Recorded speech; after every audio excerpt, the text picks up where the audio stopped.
in special partnership with and brought to you by our friends at FLYN. Today on Soulfront, where we explore personal, social, and workforce transformation, we have Hilary Jane Grosskopf. Hilary is a leadership strategist, writer, yoga teacher, and entrepreneur. Hilary started her career in retail supply chain management at large corporations such as Urban Outfitters, Anthropologie, and Restoration Hardware.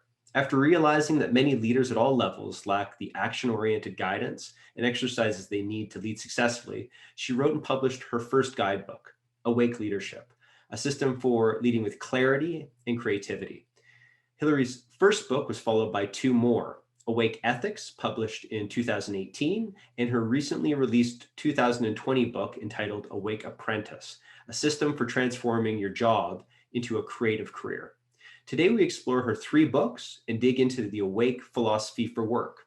So, without further ado, let's get into the show. Hilary, well, hey, welcome to the show. Thanks so much for joining me today. Really appreciate it. Yeah, just a little intro for you to begin, if that's okay.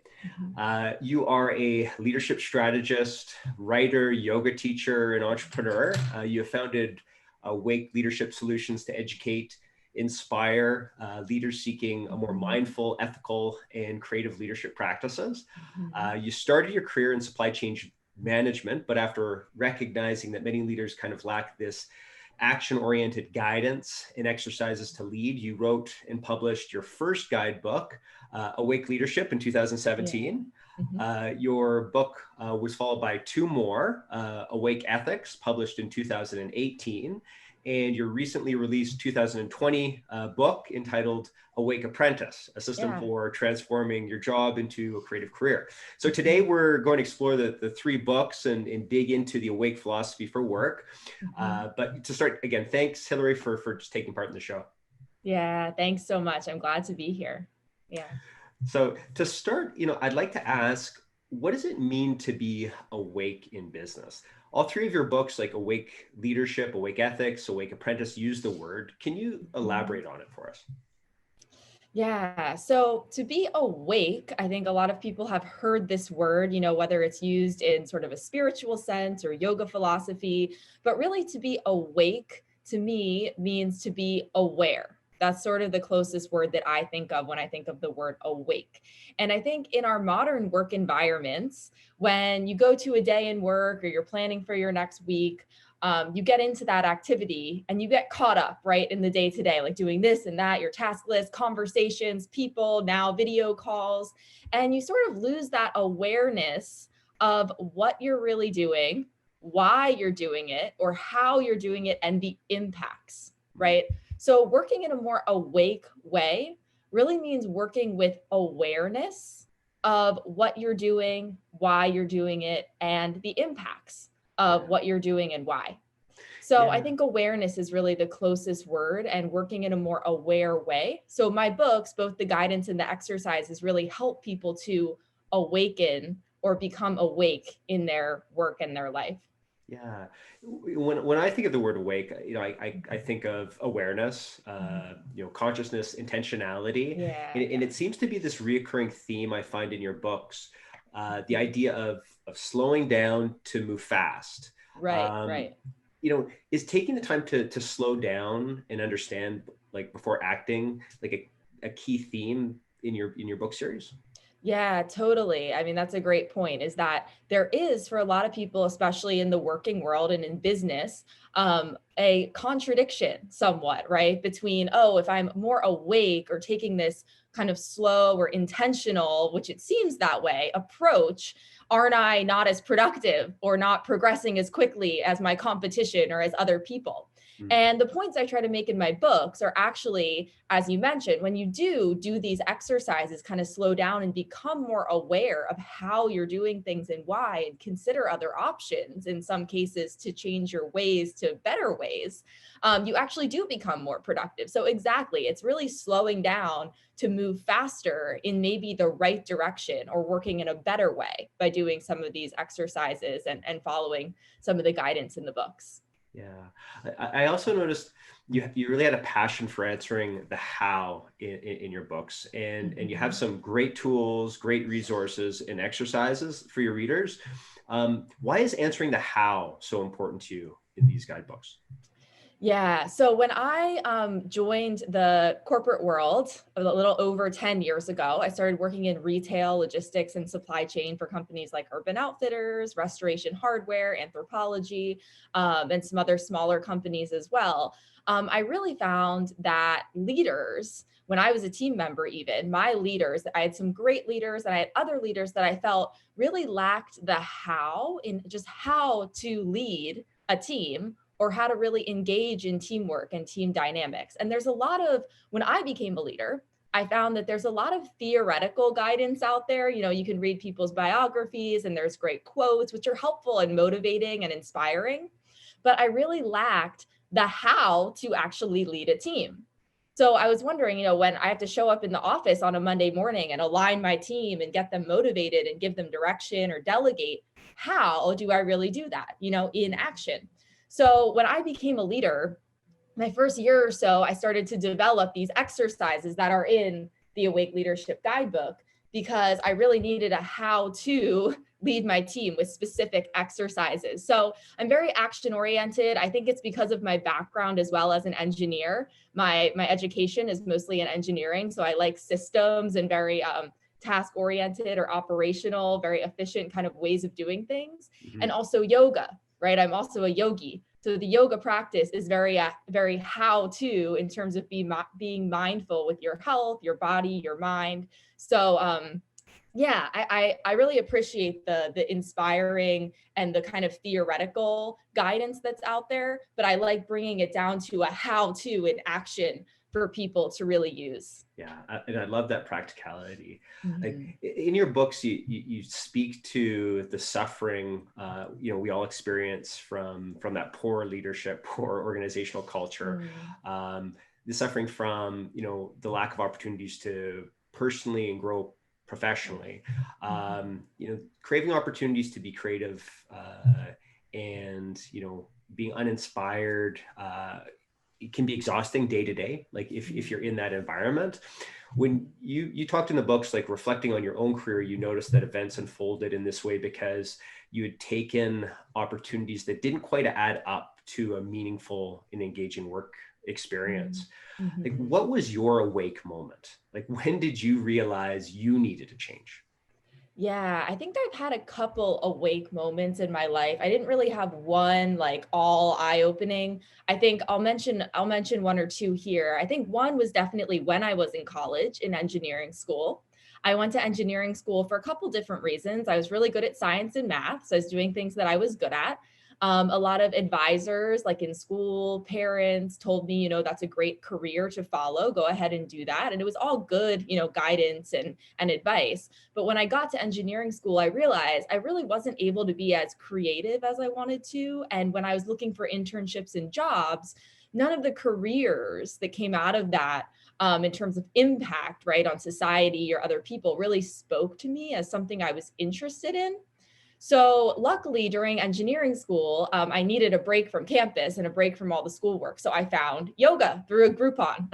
I got like a 10 class Groupon into my email, you know, just kind of a magical thing that happened. It was really nice. And I went into the city and got off campus and started doing yoga. And I started to connect to my body and my breath, and you have that space, right? Calm my mind and really reconnect with what do I want to do? And what are my intentions? And really, through practicing yoga, I realized I might need to, speaking of slowing down, back up a little bit to go forward. And that's how I decided instead of taking an internship in management consulting or really straightforward engineering, I went into retail. And I did find a supply chain job where I used a lot of my engineering expertise, but in a little different way than was traditional in order to speak to my interests. So that was one awakening moment for me that I really needed to stop and maybe not follow what I like to call the conveyor belt Yeah. of the, you know, the school and the education, and maybe try a little bit more non-conventional path in order to find something that spoke to my strengths, but also spoke to my interests, which is what I talk about in my latest book, Awake Apprentice, in terms of career. Yeah, yeah. Like, I mean, when you went into the different organizations that you worked at as well, did you feel that you needed to kind of, uh, you know, look at other like options to enhance your creativity to grow?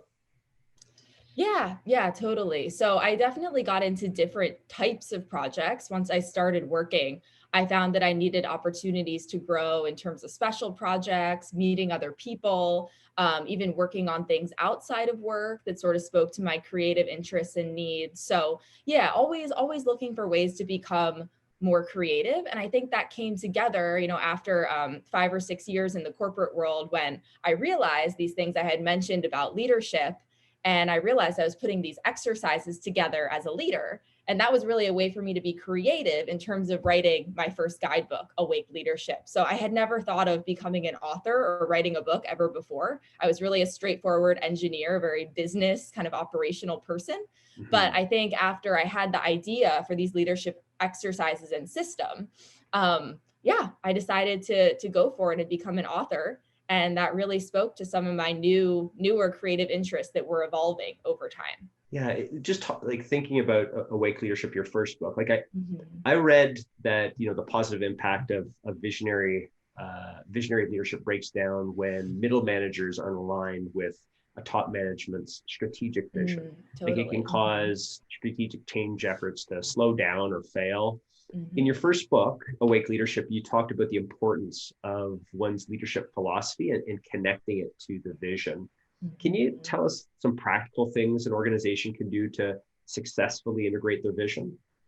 Yeah, yeah. I think the word vision to a lot of people at first, it does sound very theoretical and kind of out there. Like, what is really a vision, again, in a practical sense? And a vision is really knowing what your team or organization is responsible for exactly, and how you're going to accomplish that mission or that responsibility, right? And make your intended impact. So, one of the things an organization or a team, whatever level you're a leader of, can do is to write a mission statement. And again, a lot of people have probably heard mission statements are important before, but how do I actually write one?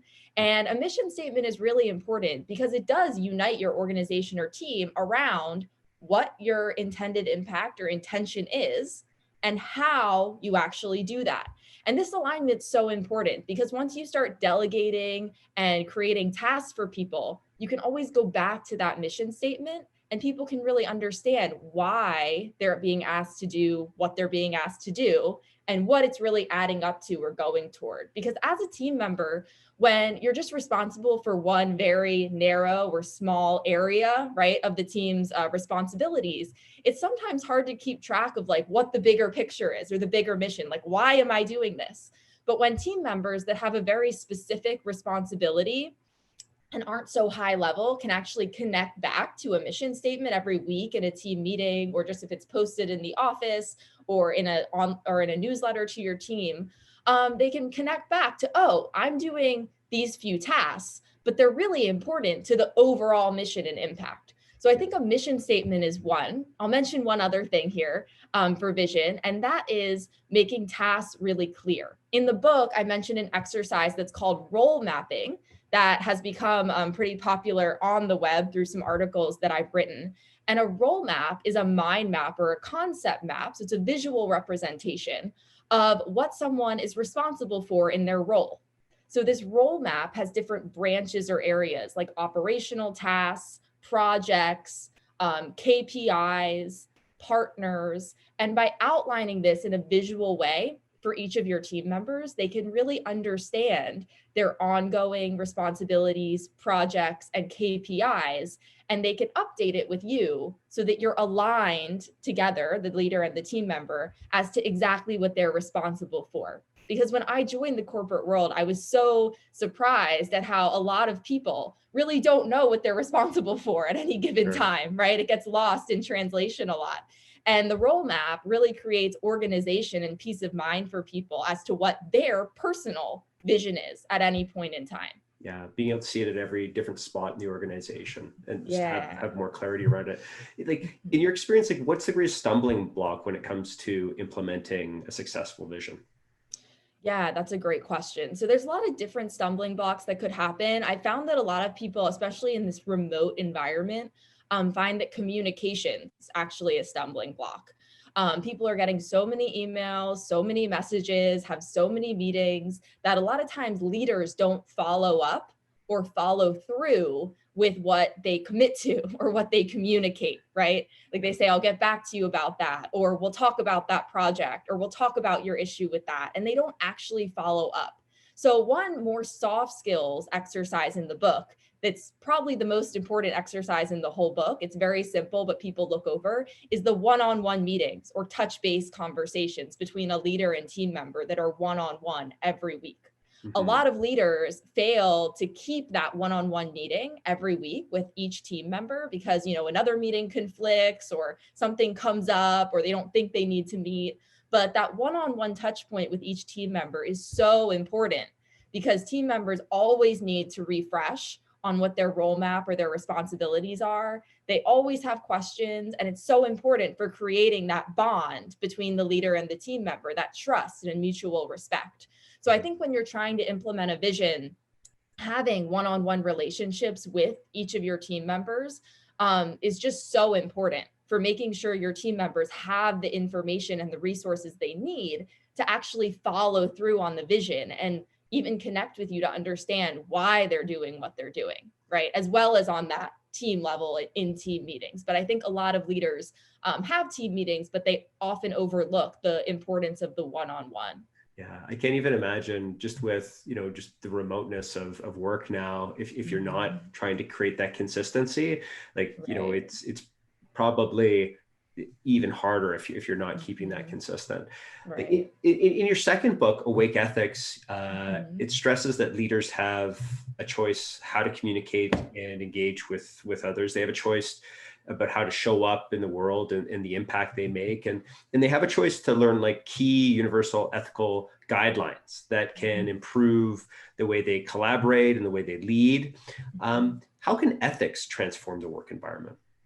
Yeah. So I think a lot of people, when they hear the word ethics, again, it's a little bit scary. It's like rules or conduct or how should I behave? But in my second book, Awake Ethics, I really try to communicate that ethics can be a system for, yes, behavior, but really aligning your action that you're taking as a leader or a team member to your core intentions or impact of what you're trying to do. And through these, I introduced 10 different principles in my book. Through these different principles, you can really adjust your behavior in order to achieve your intended impact, whether that's in relationships or in the impacts of your work.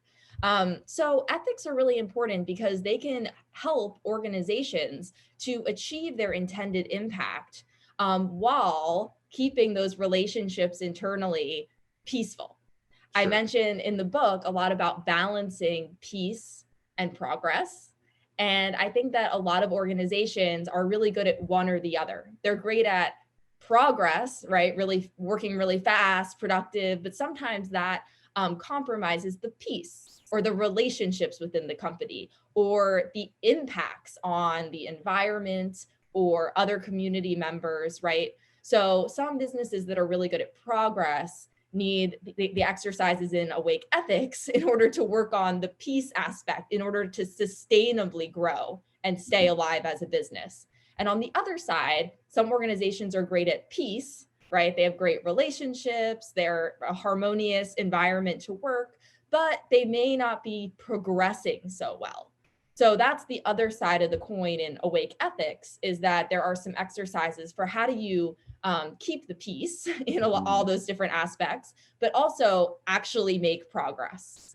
Yeah, actually, you wrote an interesting article on your book Awake Ethics, where you discussed three reasons why to understand and appreciate ethics as a leader, and one was to ethics to remind us to strive for awareness before acting, and we kind of talked about that. The second was ethics to remind us of that balance between peace and progress, which you Right. just talked about, and then the third was ethics give us a system to find our alignment. What are some other simple ethical practices that can make a big difference for an individual or team?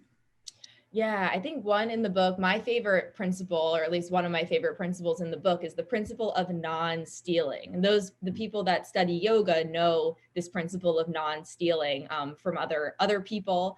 And in business or in life, this doesn't just mean non-stealing like material things, like stealing someone's computer or something like that. It actually means not stealing acknowledgement or opportunities from other people. So in the book, I talk about how this is so important for maintaining relationships and respect in the workplace. And leaders and team members can give each other this mutual respect or practice non-stealing with really simple things like saying thank you, right? Acknowledging someone for something that they did to help you finish a project or help move the team forward. And leaders and team members can also practice non-stealing by giving opportunities to others. Could you give someone a special project or allow someone to present or speak in a meeting, right? Growth opportunities. So those are some things that are just ethical practices for better teamwork. Some other practices in the book in later chapters that I really like is a personal mission statement, writing a personal mission statement to help you stay connected to your intentions and why you're doing the work you do. And finally, in the contentment chapter, I do this every week, writing down your wins and wisdom from the week.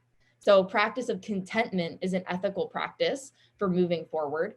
And by every Friday, writing down your wins or your milestones that you've achieved, as well as some things that you've learned, it helps to keep yourself motivated, right? And moving forward, right? In a positive way. So those are some simple practices from the book. That's awesome. Yeah. I want to move on to your most recent book, the one that you've just launched, Awake Apprentice. Let's take a look at it. Awesome. Yeah. Congratulations. Thanks. So this is your most recent book, Awake Apprentice, a system for transforming a job into a creative career. And you outline 6 phases to explore. It's a roadmap, and it's interests, possibility, potential, relativity, synthesis, and creativity. Yes. Yeah, did I get them? Okay. Yes, you got it. So you have some excellent tools for uncovering interest, possibilities, and potential, but I want you to explain the last 3 phases for us, because the terms are a little unique. Relativity, synthesis, and creativity. How do these concepts connect to the foundation of a creative career? Yeah, so the first 3 that you mentioned, I'll just touch on the interest, possibility, and potential. Those are all things that you can do within your job, right? This is sort of like how to find a job that's right for you. And then, yes, the relativity, synthesis, and creativity, the final 3 chapters are a little bit unique because that is how you turn your job into a creative career. So relativity, which is the 4th chapter in the book, this one talks to finding different experiences in your work, right? So it could be having a new project at work. It could be actually transitioning to a new job. It could be living somewhere else for a few months or for a year to experience something new. And I talk about how by actually doing that and taking that leap, the relativity is the illustration on the cover as well. You learn a lot of new things and gain new perspective. So that's really important in becoming more creative in your work, because I found that when I transitioned jobs and had a new job, or when I traveled to India for the first time or the first few times, I've been there, I think 6 times now, I learned a lot of new things that I could bring back and use in my work and my business to be more creative, right? Sort of assembling your tool belt or your knowledge belt by using relativity. And there's some exercises in the book for working on that. And then the second one, synthesis, follows relativity, because synthesis is combining everything that you've learned or all of those experiences to create something new. And I talk about 2 different ways to be creative and actually start or make something new. And one is problem solving. Synthesis can be problem solving. There's an open problem, and you become a great problem solver with your tools and experiences to put together a unique solution. And the second is creating something completely new or manifesting something creatively. You see an opportunity or an extension of something that you want to create that's completely new.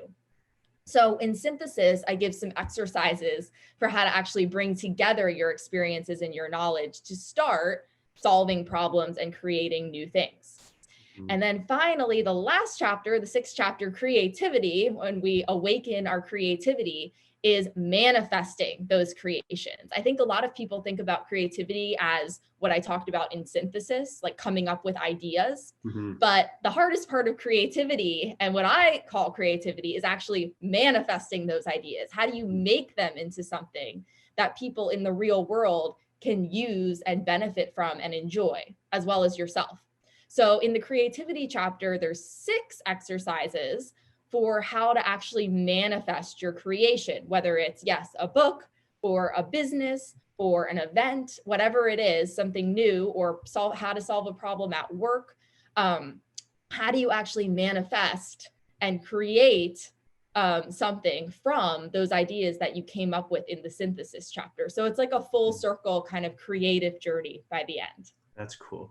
The one thing right now, it's probably, the book came out at a very relevant time because of the coronavirus and everything that's happening. It's, it's impacting people's lives, the business environment.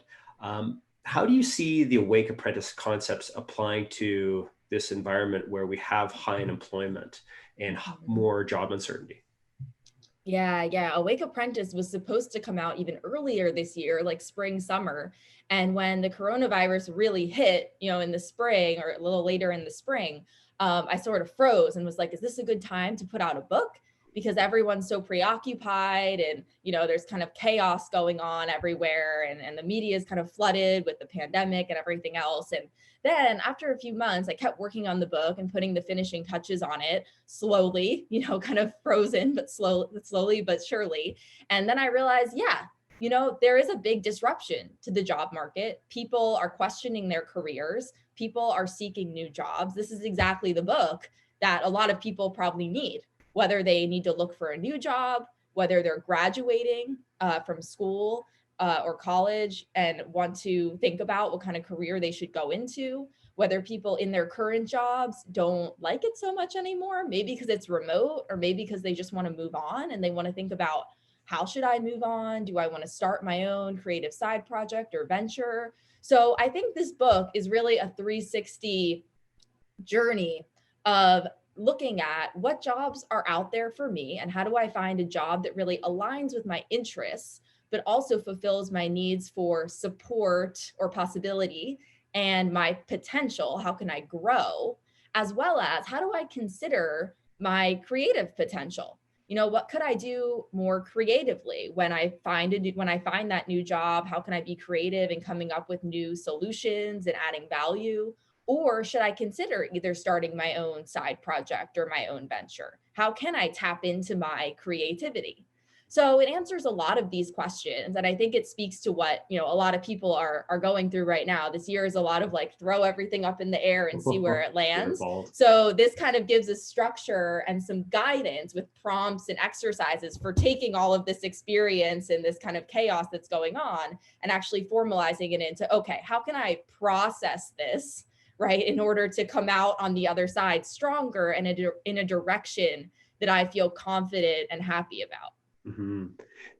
Now, Hilary, what would be, say, the first steps people should consider if they want to move towards a more awake work life?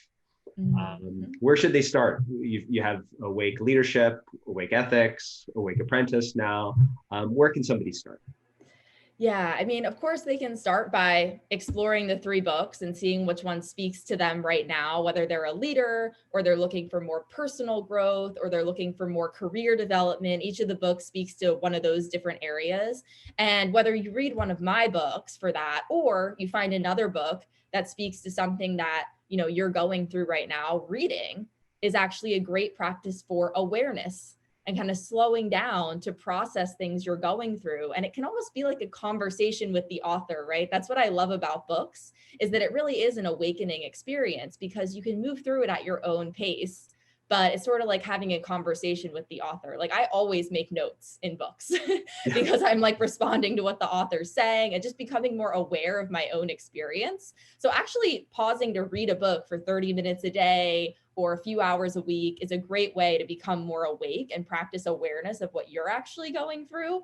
Another one is to just find self-care practices that could be more physical, right? Like taking longer walks outside or having a yoga practice or some kind of self-care practice that really gets you out of your head and reconnects you with your body, right? Because that's when your mind can calm down and you can really become a more aware, full body aware of what's going on in your life and connect back to your intentions, right? And the impact that you really want to make. So sometimes we're so in our head, right, that it's hard to really be aware or awake in terms of what's going on. That's why weekends are so nice, right? You go on a hike or you have some time off and talk with friends and you just feel a little bit more restored and calm in order to, re-enter the week and know what's going on. So I would say reading a book is a great practice, whether it's one of my books or another book, and committing time to that, as well as finding those self-care practices that really help you